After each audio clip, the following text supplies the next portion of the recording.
नमस्कार सबैलाई। केही समय अगाडि मैले एउटा इन्टरभ्यू लिएको थिएँ। धेरै साथीहरूले मलाई चाहिँ सोध्नु भएको छ।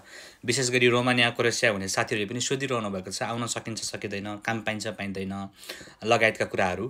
पहिलो कुरा, तपाईँलाई पोल्यान्डमा काम पाइन्छ नै होइन। अब काम पाइन्छ भनौँ न, प्रायः जसो धेरैले काम खोजिरहनु भएको छ, पाइरहनु भएको छ, डिमान्ड पनि छ होइन।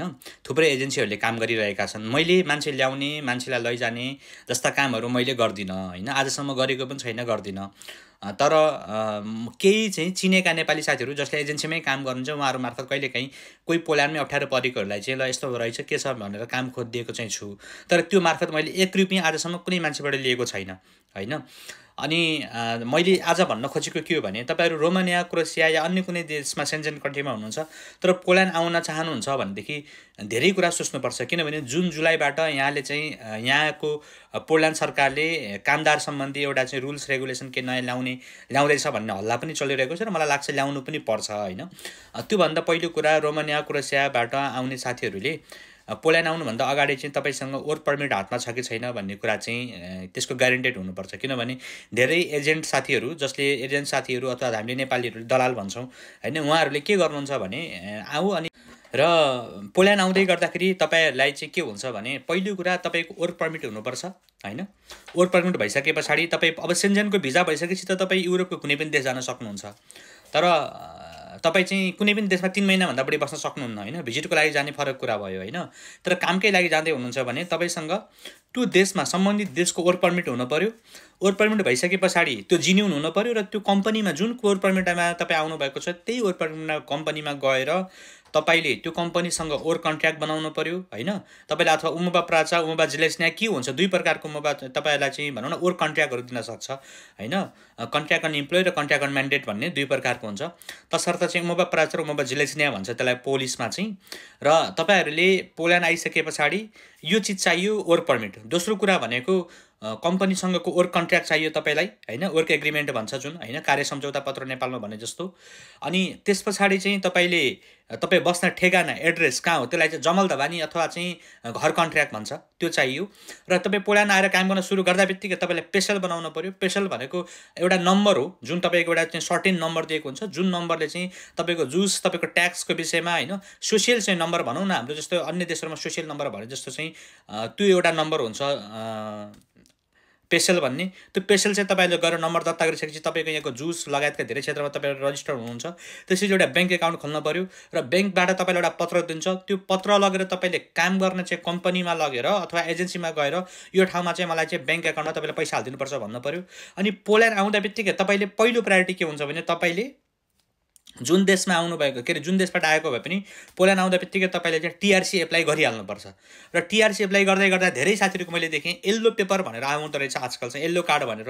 त्यो येल्लो कार्ड भनेको तपाईँहरूको टिआरसी एप्लाई गरेको भन्ने, टिआरसीको चाहिँ लागि चाहिँ एप्लाई गरिसके भन्ने भनेर धेरै साथीले भनेको बुझियो।